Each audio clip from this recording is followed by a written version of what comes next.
els ventiladors esperem que també ens ventilin una mica a part del suor al cap i les idees i ens preparen per pensar, per reflexionar. Avui tot el dia anirà al voltant de reflexionar, perquè sempre estem intentant construir les societats del futur, com volem la nostra societat d'aquí uns anys. D'alguna manera, permanentment ens movem entre l'utopia i el que volem. I avui, en tot el dia, ens anirem plantejant aquesta utopia de com anar generant o abandonant la idea d'una societat que necessita defensar-se per una idea d'una societat, uns ministeris i unes organitzacions que treballen per la pau, però no per la guerra. Aquest serà l'escenari de tot el dia i la primera de les xerrades d'avui, en les que tindrem, versarà sobre pau i seguretat, centrant-la en les persones, en aquesta idea de passar des de la defensa cap a la pau, i la persona invitada per començar les reflexions d'avui diumenge serà el Julio Rodríguez.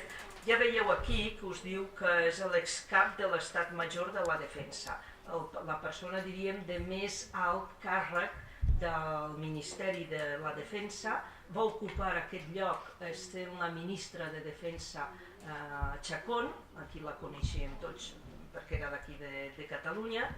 És un militar de carrera, la seva professió general.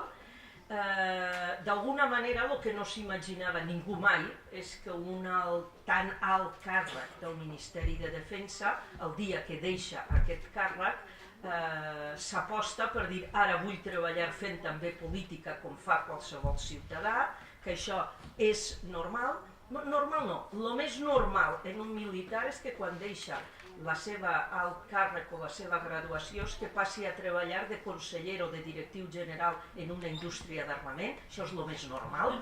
El segon en normalitat hagués estat que hagués entrat, si és que vol entrar en la política i treballar fent política, el més normal que s'hagués esperat d'ell és que hagués anat o al PSOE o al PP. I opta per Podemos, per treballar fent un canvi radical en les formes de fer política i vol treballar d'una altra manera. Aquesta decisió li ha costat suors, jo diria que algunes amistats no sé si les ha perdut o no, o millor no tindre aquells amics, i ja els esborra per aquestes... Però ha estat, jo crec que dur, perquè ha estat molt vilipendiat, sobretot per al ministre de Defensa Morenès, que és quan ell va fer tots aquests canvis, perquè hagués estat vist, o ben vist, que se n'hagués anat a fer diners utilitzant la seva agenda de contactes i els seus coneixements, però no està ben vist que es dediqui com un ciutadà més a fer política i política radical. No radicalisme, sinó de les que volen treballar en la profunditat per fer una renovació política en aquest país. Si ell vol després que us expliqui anècdotes, perquè n'hi té per parar un carro, d'aquests canvis el dia que decideix sortir-se'n del carril previst, com tenia que haver estat previst per ell. Però bueno, el que importa ara és que parlem d'aquest tema de com entenem la seguretat i la pau adreçada a cap a les persones. Pues cuando quieras, Julio. Pues buenos días y muchas gracias, Tika, y muchas gracias a la Universidad Internacional de la Paz por invitarme a debatir, porque yo creo que lo más interesante de estas sesiones es el debate y el intercambio de ideas. Mi intención es darles algunas pinceladas de lo que ha sido mi experiencia pasada y lo que es también mi implicación ahora en un proyecto político en el que quizá como las potenciales expectativas que tiene toda acción política de llegar al gobierno, pues sería reflejarla de una manera pragmática en cómo implementamos nuestro programa en el que nos gusta hablar siempre de paz y seguridad. Cuando se me invitó a la conferencia se me decía que cómo se iba a pasar de un ministerio de defensa, o cuáles eran las intenciones de esta acción política de pasar de un ministerio de defensa a un ministerio de paz y seguridad. Yo no hablaba de ministerio, yo siempre nosotros creamos en Podemos, que nos gusta hablar de paz y de seguridad, pues como una especie de cambio de lo que fue el paso de un ministerio de la guerra, el eufemismo, a un ministerio de defensa, y por qué no hablar de paz y seguridad. Pero no de un ministerio, sino de hablar de paz, porque eso es algo que es transversal a todo un gobierno. La solución de los conflictos no le corresponde, por supuesto, ni a un ministerio de defensa, ni le corresponde a todo un gobierno, a toda una manera de hacer política, a acciones diplomáticas, acciones económicas, acciones de cooperación y desarrollo, en definitiva, a no usar lo que es y impera en la política, que es el militarismo.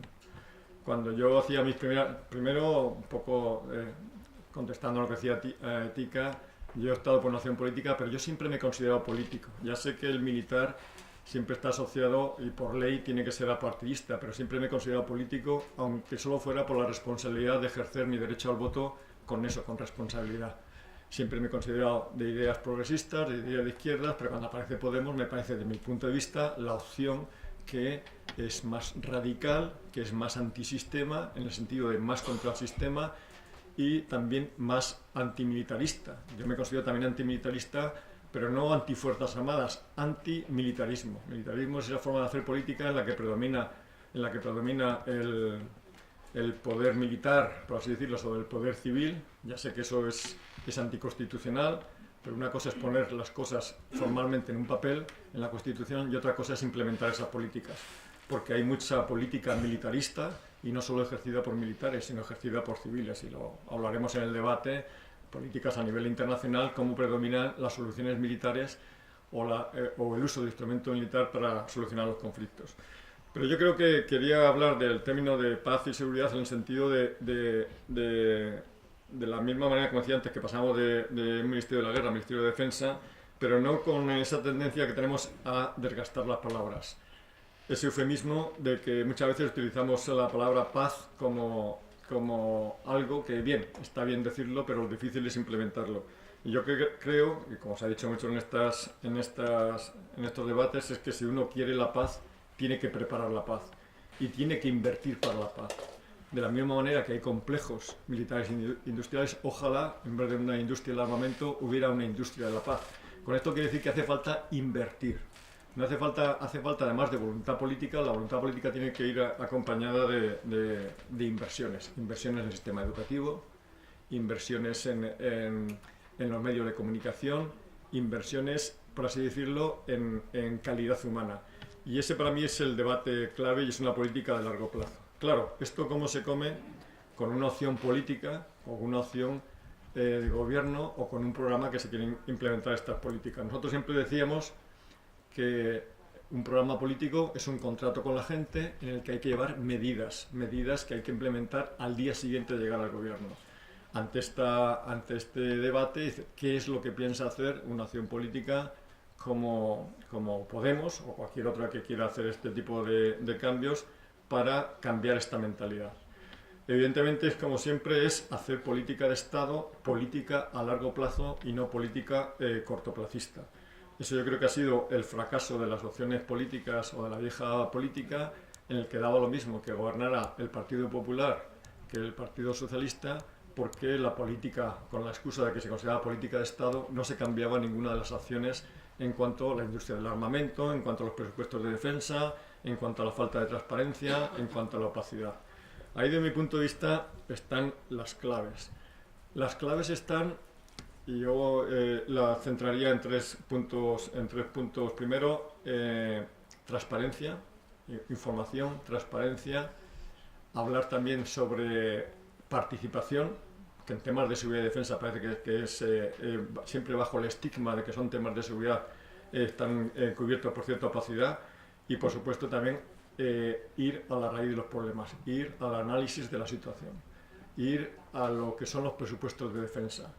Los presupuestos de defensa están englobados en los presupuestos generales del Estado, una ley que es siempre la más importante de una legislatura, una ley que es siempre un ejercicio de suma cero. Quiere decir que si yo aumento los presupuestos en una determinada partida, los resto de otra. Luego es siempre al final una cuestión de prioridades. Es un debate que hay que abrirlo. Si yo gasto más en defensa, ¿en qué dejo de gastar? En sanidad, en educación. Esa es una prioridad que acepta la sociedad. Luego nuestro primer punto es abrir claramente el debate sobre los temas de seguridad a la sociedad, pero a la sociedad civil, no siempre a un grupo de expertos que son los que siempre han dirigido cuál tiene que ser la política en temas de seguridad, bajo ese estigma de que son temas que deben tener cierto secretismo, que afectan a las operaciones y demás. Ese debate hay que abrirlo a la sociedad, porque es la sociedad quien tiene que decidir si yo gasto más o menos, cómo me defiendo, si me tengo que defender, qué amenazas tengo, cuál es mi mayor amenaza. Cuando hablamos de temas de seguridad, se habla de tipo de amenazas, pero la sociedad ahora, ¿qué es lo que busca el ciudadano? Llegar a fin de mes, tener una vivienda digna, tener una sanidad, tener una educación, o está pensando en ciberamenazas, está pensando en la amenaza de un terrorismo, o está pensando en esa estrategia del miedo que tratan de imperar. Yo creo que esa es la clave en el primer debate que tiene que hacer una opción política. El siguiente es proporcionar información. La información es clave.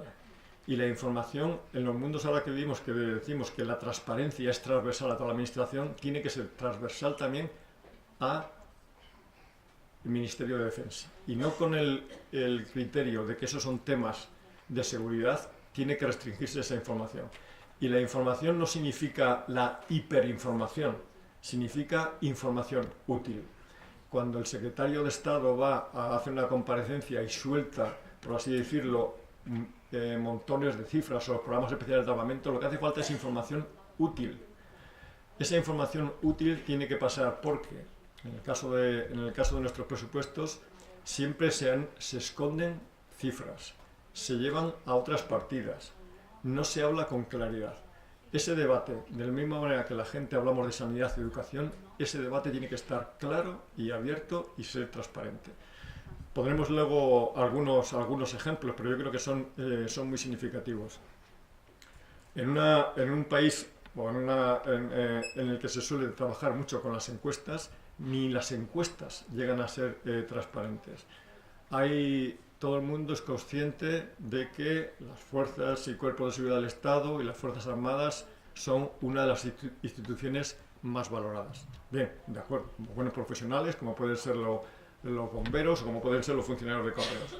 Pero hay estadísticas también que se suelen publicar, hechas por el CIS, y que se suelen publicar casualmente en los meses de agosto, en las que cuando se le pregunta a la ciudadanía si está dispuesta a gastar más o menos en defensa, las cifras son espectaculares.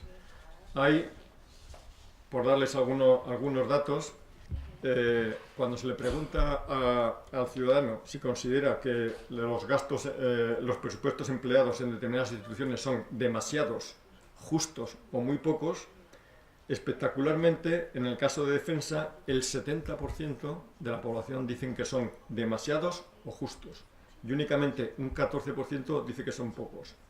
Todo esto, si lo comparamos, por ejemplo, con sanidad, con justicia, con transportes, con protección al medio ambiente, las diferencias son abismales. Con este bagaje de cifras, ¿qué opción política está dispuesta a invertir más en defensa? Ninguna. ¿Cómo lo hacen? Escondiendo las cifras. Se da la paradoja de que los presupuestos iniciales que están cargados en el Ministerio de Defensa, por ejemplo, luego se ejecutan el 130%. No hay ninguna institución, ningún ministerio que tiene dificultades para ejecutar sus presupuestos. Cuando un organismo ejecuta el 95 o el 98% de su presupuesto, se considera un éxito. En defensa se ejecuta el 130%. ¿Por qué?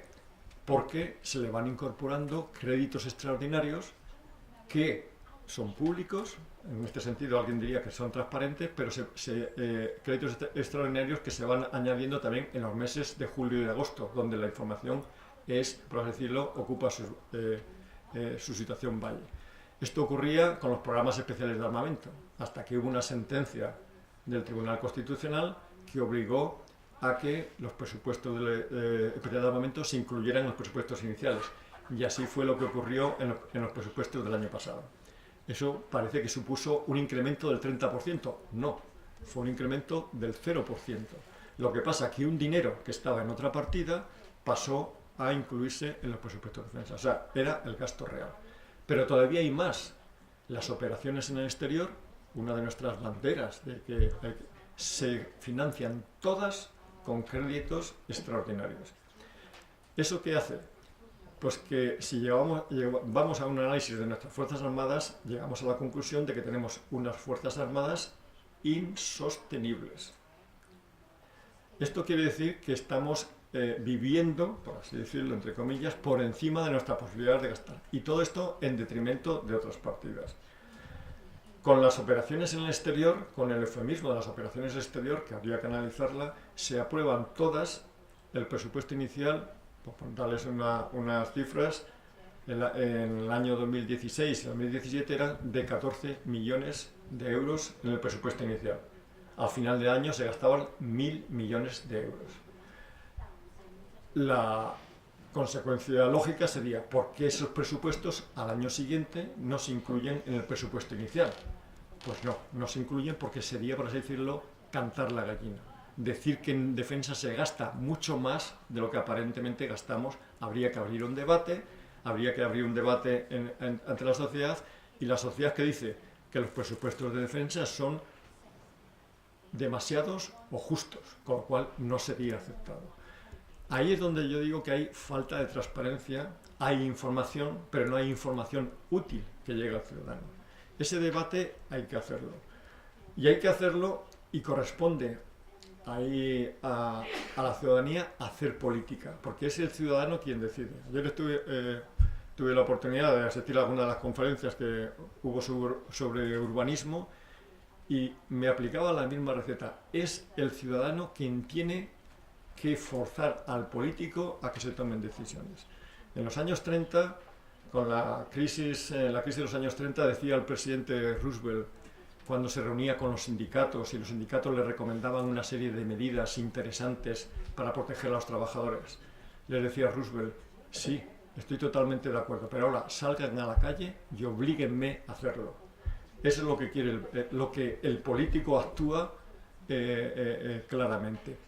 Cuando la ciudadanía le obligue, no hay ninguna opción política, ni de derecha ni de izquierdas, que vaya contra ese. Luego esto requiere, por supuesto, actuación política, actuación parlamentaria, pero sobre todo actuación política de la ciudadanía.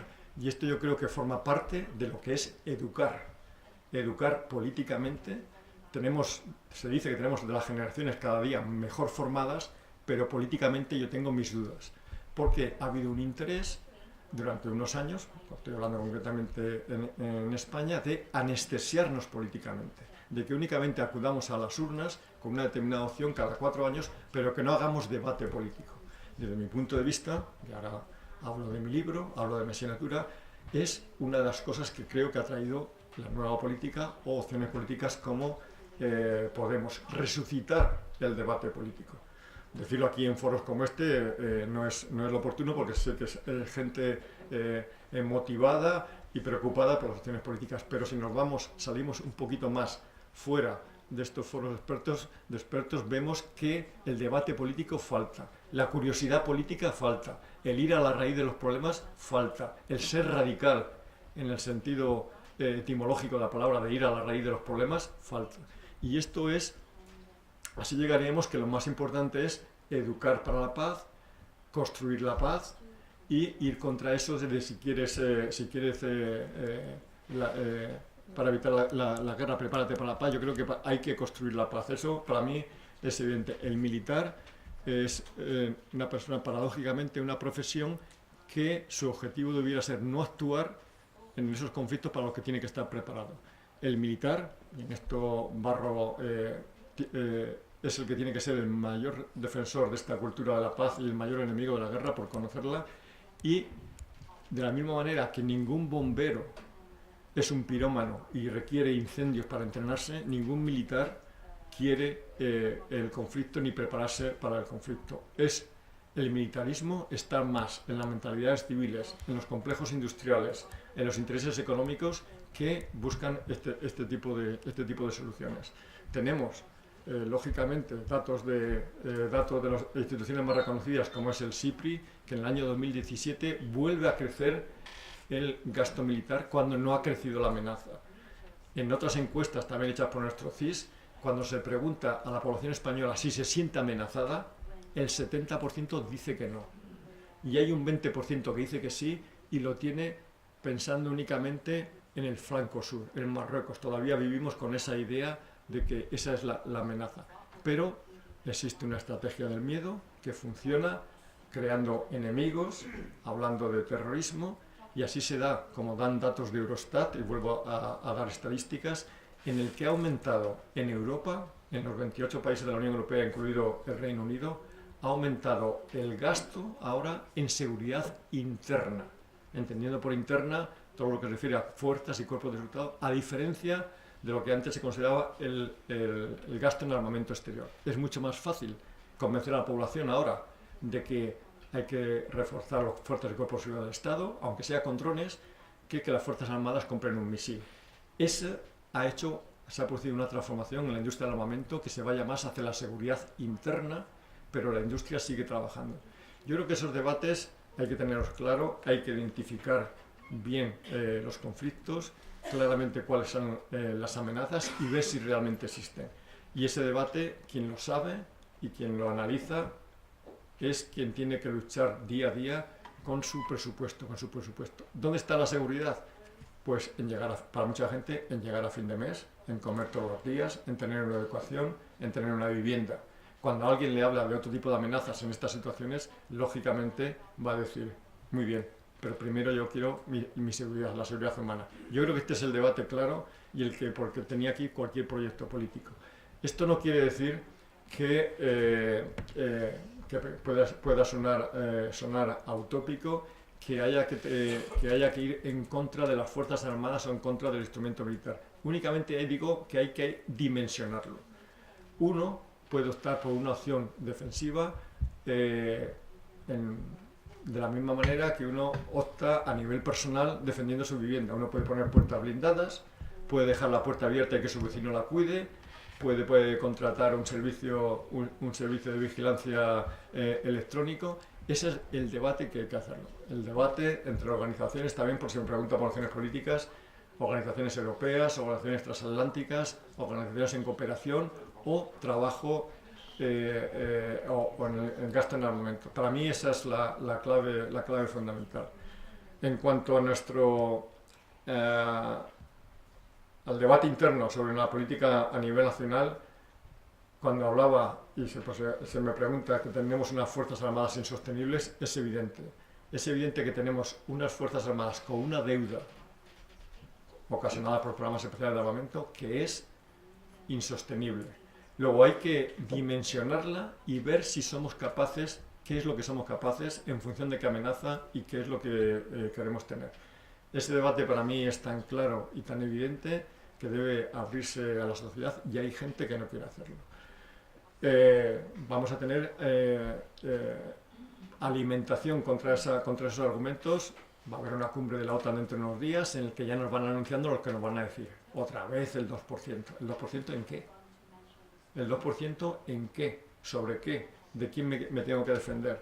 Tenemos en política de lobbies, tenemos, ya haciendo alusión al nombre que ha citado Kika, una de las embajadas de mayor prestigio en la carrera diplomática, pues está ocupada por una persona que no es diplomático, pero con claros intereses, con una persona que consigue el placet en el periodo de tiempo más corto, y es el señor Morenés.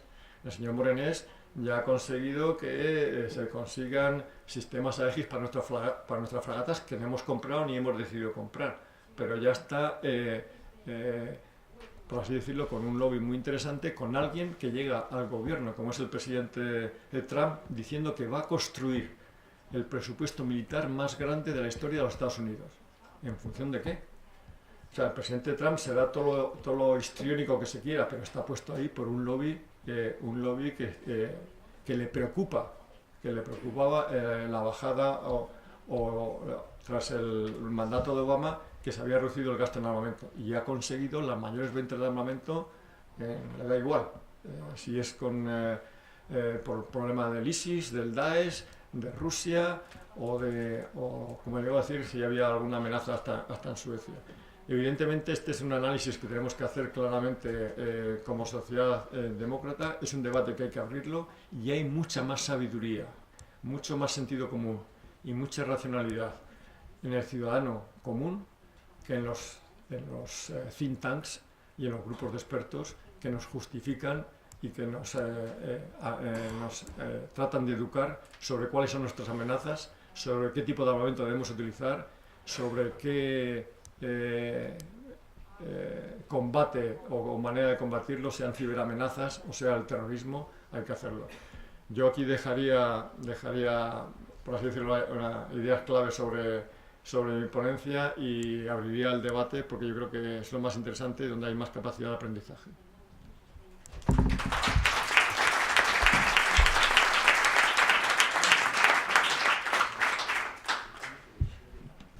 Independizándonos de Morenés, también es cierto, y ahí Morenés también es conectado de todas maneras, hay una relación no solo en la bajada del gasto militar, porque la bajada del gasto militar puede significar desinversión en industrias que tenemos dentro del país, dentro del Estado, que están produciendo armas, ¿no? Y que, bueno, tienen obreros y tienen una serie de personas que dependen de esas empresas. Y en cierto momento los sindicatos ingleses y alemanes históricamente han defendido, incluso partidos de izquierda han defendido a estos obreros, ¿no? ¿Qué argumento, primera pregunta, le darías a estos obreros? Segunda pregunta, con respecto a la fuerza, se está, bueno, elimino, una que me hace mucha gracia. Suecia va a reimplantar el servicio militar. Francia va a reimplantar una especie de servicio militar con Macron, especie, pongamos comillas, muy bien. ¿Qué opina de esto? Muy bien, pues muchísimas gracias. Claramente, evidentemente, y tenemos la experiencia, hacía alusión a los gobiernos que hemos tenido en nuestra democracia, el Partido Popular y el PSOE, sobre hacía la misma política, sobre la política de inversiones en armamento y sobre todo sobre la política de localización de las industrias de armamento en determinadas zonas.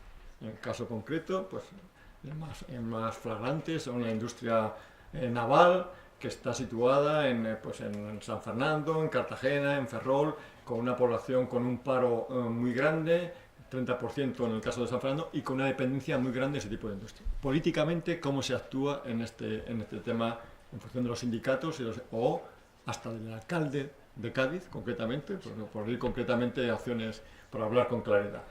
Evidentemente, una cosa es la que tenga la política local, que tiene que defender a su población, y otra que es la política de Estado, una política que tiene que ser la política a largo plazo. Evidentemente pasa por una transformación de ese tipo de industria a otro tipo de industria. O sea, eso no se hace de un día para otro, pero hay que tener una política de gobierno claramente. Y una política dependiente de un tipo de construcción que se está quedando obsoleta, que hay otros países que por la mano de obra más barata la consiguen más barata, con lo cual es una industria deficitaria desde el punto de vista de eficiencia económica, habría que transformarla. Ejemplos. En la transición, que hubo tomar decisiones políticas, paso de una dictadura a una democracia, transformación de sectores, Altos Hornos de Sagunto. Altos Hornos de Sagunto hubo, los que tenemos una cierta edad, hubo huelgas. Se apedreó al presidente de la Generalitat, movimientos sindicalistas, pero hubo voluntad política de que aquello había que hacerlo. Y los Altos Hornos de Sagunto hoy son un monumento arqueológico que se visita, ahí estaban los Altos Hornos, y se hizo una transformación, con un coste político que hay que asumirlo. Si hay voluntad política, como dicen todas las estadísticas, el SIPRI dice, ha aumentado el gasto militar. Todos los expertos dicen que ven con preocupación el crecimiento del gasto militar. O sea, todo el mundo ve con preocupación el crecimiento del gasto militar. Hay que tomar voluntad política, hay que tener voluntad política y producir un cambio en esas, concretamente en España, una transformación de esos sectores unidependientes, estoy hablando de la industria naval, en luchar con los sindicatos, convencer a los sindicatos, educación política. con un coste. El coste personal es fácil de asumir. Si hay personas que pierden empleo, hay manera de subsidiarla, de ayudarle, pero hay que tener voluntad política de transformarlo. Fácil de decir lo que estoy diciendo, pero hay que tener voluntad política para hacerlo cuando tienes claro que por ese camino no vas, que ese camino tampoco es eficiente, utilizando los términos, y que la solución está clara. Que la solución no es de un día para otro, hay que hacerlo. Con respecto al servicio militar, cuando se ponen esos ejemplos, hay también nostálgicos del servicio militar. Aquí no hay vuelta atrás. O sea, eso fue un movimiento y hay muchas veces no hay vuelta atrás porque claro, el servicio militar era un servicio que alguien entregaba personal o padres que entregaban a sus hijos gratuitamente al Estado 2 años o 1 año y medio. O sea, nadie está pensando ahora en un servicio militar que no fuera remunerado. Eso tiene un coste. Por eso se pasó al servicio militar profesional. ¿Qué ocurre en Suecia? En Suecia pasaron al servicio militar voluntario, pero de la misma manera que ocurrió en España, no cubren las plazas que consideran necesarias. Y dicen, las que falten, habrá servicio militar obligatorio. Lo mismo que ocurrió en España, cuando hubo un problema de había menos oferta que demanda y se incrementaron los sueldos profesionales y así aumentó esa. Pero no es que haya vuelto el servicio militar obligatorio, es que está complementando las carencias del servicio militar profesional. En el caso de Francia, dijo en su programa electoral, no sabiendo si iba a ganar, que iba a establecer una especie como por así decirlo, de cursos o de educación en valores y demás. Tan poco claro lo tenía que no sabía si estaba en el Ministerio de Defensa o en el Ministerio de Educación. Ha quedado la cosa ahora en unos cursos que no sé todavía exactamente cómo se han implementado, que ya no se sabe si van a ser un mes, bueno, eso es como llamar la educación para la ciudadanía, educación en valores y demás. Pero aquí se ha extrapolado, por algunos nostálgicos, en que habría que volver al servicio militar obligatorio, que yo creo que es dar pasos para atrás. Y pasos para atrás no se dan ni para coger carrerilla. Gracias, Julio, por estar aquí con nosotros. El tema de la... Decía Frederic Roda en su día, que uno de los fundadores de la Universidad de la Pau, que la paz es muy complicada, es muy difícil, y que la violencia es muy fácil. O sea, nada más poniendo una pistola delante o un arma, un machete, pues enseguida tienes violencia. La paz es muy complicada. Me alegro que hayas dicho esto de invertir en paz. Siempre he dicho que si el mismo presupuesto que hay en el tema de defensa hay en el tema de la paz, yo creo que ganamos por goleada. El mismo presupuesto, no quiero más. Y por tanto yo pienso que estaría... Y hasta un poquito menos. Hasta un poquito menos. Hay una cosa que sí me gustaría saber de la situación actual en el proceso que estamos viviendo aquí en Cataluña. En su día hicimos un seminario en el cual pues, decidimos hacer un libro, un documento, diciendo que si Cataluña fuera hipotéticamente independiente, pues que no necesitaríamos ejército o no queríamos ejército, ¿no? Y entonces se plantea la cuestión de la defensa desde una perspectiva pues, militar o del servicio militar. Yo decía que si Cataluña no tuviera ejército, España ya tiene ejército y por tanto nos defendería a nosotros, aunque fuéramos independientes, porque estamos dentro de todo. O sea, esto con mis amigos independentistas me lo echaron muy en cara, ¿no? Pero yo creo, mi pregunta es la siguiente, es el ejército en este momento y sobre todo la situación de Podemos en la hipótesis de que Cataluña fuera una independencia, ¿qué postura tendrías que coger? Bueno, pues la paz es complicada y las preguntas también, pero no son complicadas. La verdad que a mí me encanta el debate. O sea, la paz es complicada, claro que es complicada, y la paz es antisistema y consideramos el militarismo como normal, y es lo que hay que cambiar. Evidentemente parece que como está como asumido, el conflicto está como asumido, siempre que el conflicto nos caiga lejos, estoy hablando de los gobiernos más militaristas, Estados Unidos y demás, siempre que el conflicto les caiga lejos. Si les llega el 11S empiezan a preocuparse, ¿no? O sea, evidentemente eso es una dinámica que hay que cambiar. La de que la paz sea antisistema y que el militarismo sea lo normal es lo que hay que cambiar. Y evidentemente, totalmente de acuerdo, pues hablaba de una industria de la paz, hay que invertir. Las voluntades políticas hay que invertir. Siempre cuando se acusa de los conflictos, por si la responsabilidad que tiene un país en la participación en determinados conflictos, hablaba antes de las operaciones en el exterior, siempre he dicho que el instrumento militar es el último recurso para solucionar un conflicto, y es que ha fracasado la política y ha fracasado todo, ¿no? Evidentemente, cuando alguien utiliza esos recursos, estaba poniendo antes de 1.000 millones en operaciones exterior, siempre hemos intervenido con la excusa de que intervenimos en estados fallidos, donde ha fallado todo y que hay que utilizar el instrumento militar, y se invierte. Y hay en algunos momentos que se deja de utilizar y se deja de invertir. O sea, ha habido veces, pongo por un ejemplo, claro, el conflicto de Afganistán. Participa España, en teoría, en estrecha colaboración con el Ministerio de Asuntos Exteriores, con cooperación al desarrollo. O sea, en teoría eran misiones en las que se ayudaba, aunque había que acompañar a los representantes de cooperación al desarrollo para que realizaran sus labores. Cuando se deja de intervenir, no se pasa la misma cantidad a cooperación al desarrollo. Si uno tenía esa voluntad de resolver ese conflicto en ese país, que era un país infraestructural, no se deja... O sea, estoy hablando de una acción concreta que puede hacer un gobierno que dice que no tiene esa responsabilidad estratégica. Sí, si has gastado 800 millones, ¿por qué no pones luego 600 millones en cooperación al desarrollo? Y pones cero. Y se dice que evidentemente, respondiendo a tu pregunta, claro que con ese dinero estamos solucionando el tema de la paz y con menos, pondría, o sea, con mucho menos. El tema de Cataluña. Lógicamente, si Cataluña se declara República Independiente, es un proceso que tiene que decidir internamente, dentro de su organización, cómo se... O sea, es el mismo debate que yo presento para España o cualquier país. ¿Qué defensa quiero tener? ¿Qué amenaza tengo primero? No, ¿de qué me tengo que defender? ¿Cómo me defiendo? Si me defiendo solo, me defiendo acompañado, con alianzas o demás. Ese es un debate que tiene que abrir la sociedad y tiene que decir la sociedad, porque tiene que invertir también. O sea, al final, para que le damos todo al recurso económico, invierto económicamente en recursos, invierto en alianzas, o esa alianza me supone un coste, es una decisión que tiene que hacerlo. Evidentemente, países vecinos, ¿por qué apostamos nosotros como opción política por una acción de defensa europea más que una transatlántica? Porque uno se defiende mejor con sus vecinos, porque tiene intereses comunes como poco.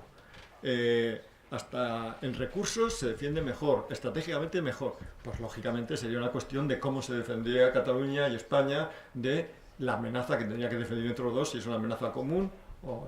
Evidentemente es un proceso político. Es un proceso político que tiene que debatir Cataluña como tal. Unos querrán fuerzas armadas, otros no las querrán, otros querrán gastar en...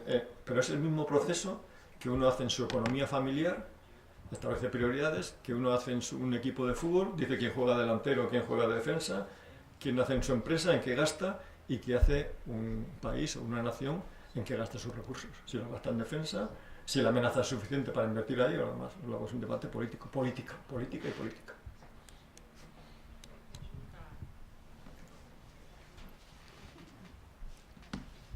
Muchas gracias por su intervención. Yo tenía interés en preguntarle desde la perspectiva de la reconversión de la industria de la guerra en la industria de la paz, sobre qué pilares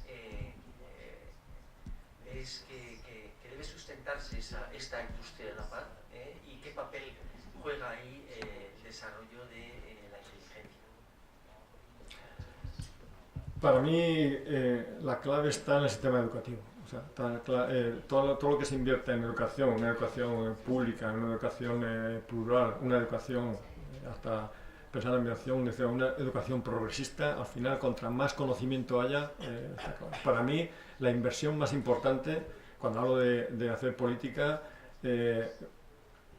Yo, por así decirlo, me hago demócrata, paso de la dictadura a la democracia. Vivimos aquellos tiempos con la ilusión del tránsito de la dictadura a la democracia, la curiosidad política, la curiosidad por aprender, la curiosidad por participar, el debate político. Ahí, a partir de hay unos años que se produce una anestesia política. Esa anestesia es una desinversión en política que afecta a una generación. Yo no digo que todos los jóvenes sean, por así decirlo, no estén educados políticamente, ni que todos los que tenemos una edad estemos educados políticamente, pero sí que hay una desinversión. En Educación para la Paz ocurre lo mismo. Yo creo que para mí es educar políticamente, educar en el sistema educativo es clave. El sistema educativo no puede estar en manos de unos intereses, no puede estar en intereses económicos como lo está. Hablamos ahora de educación concertada, una educación que el Estado ha dejado. En principio la educación concertada nació como una falta de recursos, de infraestructuras, pero fundamentalmente la educación pública, y ahora se ha convertido en un negocio. Para mí la clave está en invertir en educación. Lo que lleva educación, lleva medios de comunicación, lleva curiosidad política, lleva debate, lleva al final hacer política.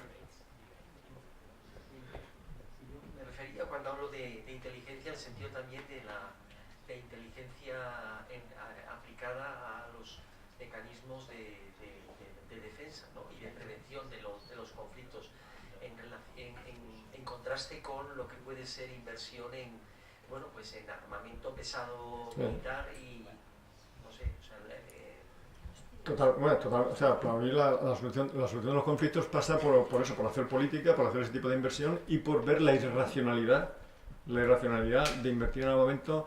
Se considera armamento, como algunos consideran, como elemento disuasorio. No hay elemento más disuasorio que no invertir en armamento, pero eso implica, cuando alguien invierte en armamento, es que tiene convencido a la sociedad con esta estrategia del miedo, que funciona, en la estrategia del miedo, no por el miedo a una amenaza, sino el miedo a la inestabilidad.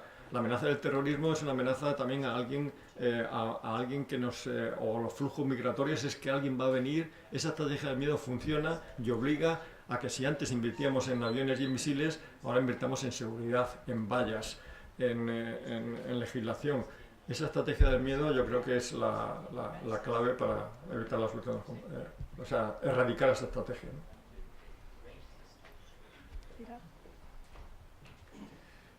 A ver,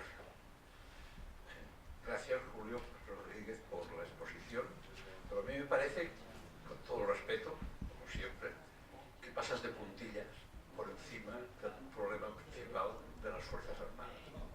Pasas de puntillas, claro, ha sido tu ocupación durante toda tu vida profesional, pasas de puntillas porque yo creo que sí que las Fuerzas Armadas, españolas en especial, tienen un problema primero heredado de la dictadura franquista, que no hubo la necesaria depuración y limpieza interna, y que se ha ido traspasando de generación en generación, aunque ahora ya evidentemente yo creo que sí, que la mayoría de ellos son demócratas, pero que esa herencia da a las Fuerzas Armadas españolas una característica especial.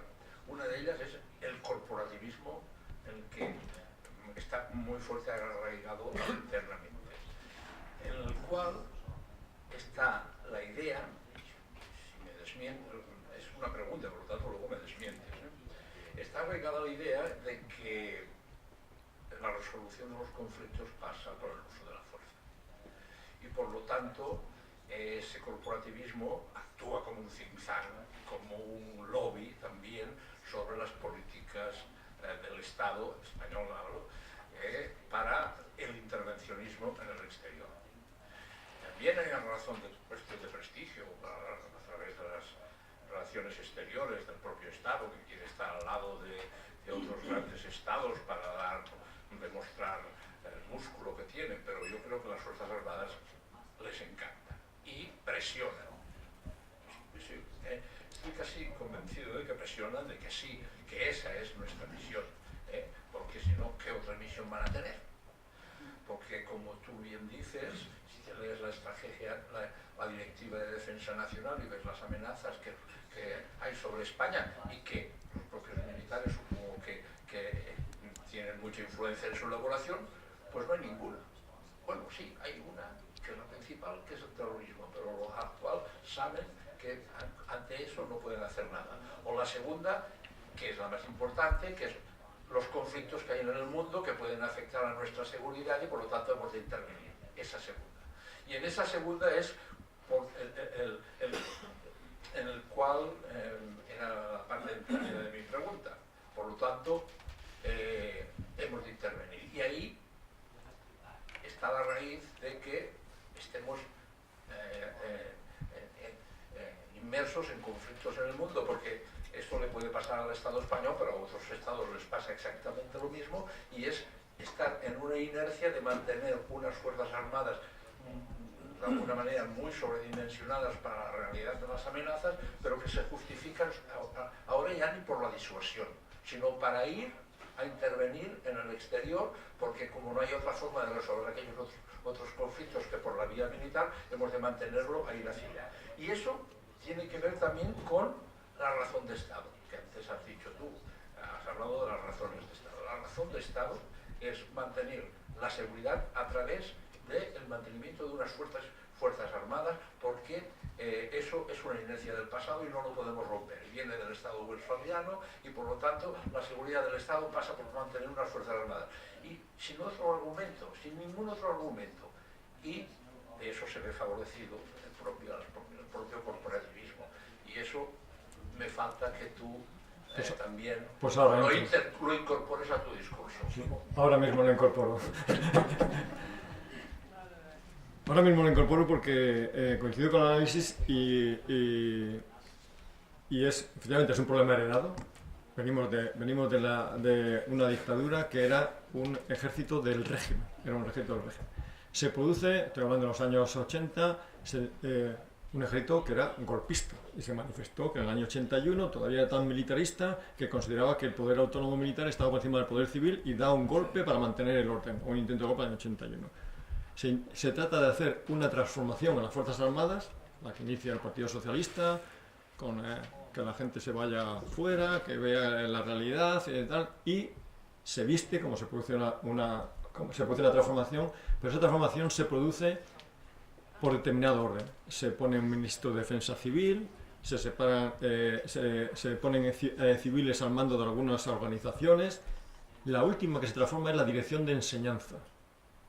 O sea, la importancia que pongo siempre en la educación en ese proceso de transformación, con lo cual sigue todavía esa mentalidad corporativista, esa mentalidad de columna vertebral, esa mentalidad de somos portadores de valores eternos, que, como ha ocurrido después de un tiempo, como yo digo, de anestesia, desgraciadamente ha vuelto a resucitar, porque otra vez hay gente crecida con el tema del proceso de Cataluña, con el tema de valores. El mismo Gemat decía que invertir en seguridad era invertir en educación, era invertir en España. No tenía nada que ver. O sea, estaba justificando ese tema. Otra cosa era el poder que tenía como poder fáctico en esos años 80, por el temor a un golpe de Estado que se manifestó por parte de la clase política, y ahora es que presione y que la clase política se deje presionar. O sea, puede presionar, pero su fuerza de presión tenía que ser la justita o nula en cuanto a una opción política, a una deriva política hacia donde tenga que ir. Ese debate político pueden participar los militares, pero con esos argumentos evidentemente no va en función de lo que yo estaba diciendo. Ese debate sobre la dimensión de las Fuerzas Armadas, sobre qué tipo de amenazas, no tiene que ser dirigido por lobbies, por think tanks o por las Fuerzas Armadas, que evidentemente sí que son corporativistas, sí que tienen una fuerte presión, pero tienen mucho más ese lobby armamentista, ese complejo militar industrial que decía Eisenhower, que las Fuerzas Armadas. O sea, mitifiquemos a las Fuerzas Armadas, pero no tanto como para que dirija la política de un país. Nada. Totalmente de acuerdo en lo que dice con respecto a las operaciones en el exterior, pero es que estaba diciendo antes que era una manera de justificar el presupuesto. Ahora mismo, con el presupuesto inicial, no se sostienen las Fuerzas Armadas. ¿Cómo se están sosteniendo operativamente las Fuerzas Armadas? Mandándolas al exterior, con créditos extraordinarios que se aprueban por cada operación, y ahí se hacen y se están sosteniendo lo poquito que funciona, o cómo funciona, por esas operaciones en el exterior. Luego hay una necesidad económica por parte de ese lobby de que se mantengan las operaciones en el exterior, una opción de prestigio por parte de las Fuerzas Armadas, pero las misiones son las que son 25 misiones, en alguna de formación, de 25 a 30 días, pero se están comprando, se están invirtiendo. O sea, ¿cuándo tendría que ir España a una determinada misión? Cuando hubiera una necesidad y cuando tuviera los recursos. No al revés, creo la misión, compro los recursos y luego voy. Con lo cual estamos teniendo, lo que digo, unas Fuerzas Armadas insostenibles. Luego, las operaciones exterior son para aumentar el prestigio, pero son una trampa para sostener algo que es insostenible. Bueno, ahora me tocaba a mí. Espera, que apunto. Vale. Uf, pues ya tenemos aquí... Sí, sí. Bueno, vemos, yo coincido con la visión de que tenemos que ir pasando del militarismo a la paz. Pero ahora, por ejemplo, las acciones que ha llevado la Unión Europea a mí me resultan muy preocupantes. A mí también. Muy preocupantes. En estos 2 últimos años se han abierto muchos canales en este orden hacia el militarismo, e incluso ya de forma introductoria en los temas del presupuesto. Hasta ahora la Unión Europea no ponía dinero para estos temas e incluso prohibía a los estados el que hubiera subvenciones a las industrias militares. Y ahora, cambio radical, pero totalmente opuesto de la Unión Europea. Aprueba 3 fondos. El Fondo Europeo de la Defensa, 13.000 millones de euros. Y le llama 2 ventanas. Capacidades, que en definitiva es comprar. Vamos a poner dinero para que los estados compréis armas. De forma conjunta, pero que las compréis. Que compréis más porque no estamos bien dotados. Incluso ha dicho, por cada 4 euros que ponga un estado, yo pondré 1. Es decir, está ya calculando 5.000 millones de euros anuales para comprar armas los propios estados con la ayuda de la Unión Europea. Pero como no es suficiente, dice, bueno, vamos a crear los bonos europeos de la defensa para que tengáis facilidad para comprar. Es obtener crédito, crearemos bonos europeos de la defensa. Y además vamos a cambiar el criterio contable de la contabilidad para que ese gasto en defensa no compute como deuda pública. Dices, coño, cuánta trampa nos hacemos. No, ventana de oportunidad, ¿qué es eso? Investigación y desarrollo. Como no queremos comprar ni depender de la industria norteamericana, vamos a impulsar la investigación en la industria militar europea. Vamos a hacer que la industria se reoriente entre ella. Fusiones, más intercambio, dinero. Vamos a llegar a poder poner hasta el 100% de subvención para ciertos elementos de la industria. Vamos a orientar el Banco Europeo de Inversión hacia ese terreno. Los fondos estructurales de la Unión Europea nunca habían estado dedicados a defensa, ya van a haber fondos estructurales. Y además se está planteando que esta industria pudiera quedar exenta de IVA. Dices, coño, las compresas pagan IVA y las armas no pagarán IVA. Segundo fondo, el Fondo para la Paz. Dices, ¿ahí rascaremos algo? Pues no. 10.500 millones de euros para pagar las misiones militares en el exterior. Esa es la paz de la Unión Europea. Y tercer fondo, movilidad. Si vamos hacia ir creando fuerzas comunes, resulta que hay que habilitar que los puentes, las carreteras y toda la infraestructura de movilidad de la Unión Europea pueda ser útil para que pasen los tanques por dentro de la Unión Europea. Para eso, 6.500 millones de euros. Total, 30.000 millones de euros para el nuevo presupuesto de la Unión Europea. Entonces, vamos en sentido contrario a lo que estábamos hablando. Esto es la nueva política que se está implantando ya en la Unión Europea. Pero mi pregunta iba sobre la PESCO. La PESCO se dice que no va a ser un nuevo ejército, o no supone como la creación del ejército europeo. Pero yo no tengo clara esa impresión porque solo leo esas frases que lo desmienten, pero no tengo claro si realmente o no hay o no, o qué apuesta hay hacia esa creación, diríamos, de ejército como fuerza militar a través de los ejércitos nacionales. Pues has hecho un análisis perfecto. ¿Y dónde está el debate político sobre todas esas acciones? Porque estamos aquí en este foro donde ha habido en nuestro Parlamento un debate sobre ese tipo de acciones. Porque a lo que has añadido tú de la PESCO, que la PESCO era como una especie de aquellos países líderes en armamento que pensaban que iban a salir 6, pero como se apuntaron muchos, todos, ¿qué ha pasado? Que nuestro presidente ha acordado con Macron otra requete PESCO, ¿no? Que es, por así decirlo, luego, ¿a dónde vamos? Y todo esto sin debate ninguno. ¿Quién manda? Alguien que está ahí detrás, que es la industria del armamento, diciendo que se me va el negocio. ¿Dónde estaba el Reino Unido con su Brexit? No, del Brexit menos de defensa, porque yo quiero participar también en porque hay una industria muy potente detrás. Y entonces estamos hablando del Reino Unido, de Francia, Alemania, e Italia le han dicho que no de 3 días por el tema de Salvini y demás, pero supongo que volverá porque tiene fin de mecánica y una empresa. Evidentemente, eso es lo que hay que someter a debate, porque todo esto no es un ejercicio de suma cero. Nosotros estamos en una organización atlántica, la OTAN, que tiene unos gastos. En la Unión Europea, que tiene unos gastos. Nos metemos en la PESCO, que tiene otros gastos. ¿De dónde sale ese dinero? Habrá que sumar o restar. Si tú optas por una cosa, es porque dejas otra. O el dinero... Luego, este es lo que digo que hay que hacer, el debate político y este tipo de prioridades. Todas estas exenciones que hablas, cuando el presidente Hollande decidió intervenir en el conflicto de Siria contra el Daesh y llevó ahí sus portaaviones, lo primero estaba en debate el déficit que iba a incumplir Francia. Y lo primero que dijo, dice, pero las operaciones militares no contabilizan para el déficit. O sea, evidentemente estaba haciendo política económica. La venta de armamento funciona más como estímulo económico que como herramienta útil. Ese es el debate que yo sugiero que tiene que haberse políticamente. Y ese debate, si nos vamos ahora a todos estos datos, ¿qué realce han tenido en la prensa? Estamos hablando de mucho dinero. ¿Qué debate ha habido en la prensa o en los debates televisivos o en nuestro Parlamento sobre estas acciones? Cero.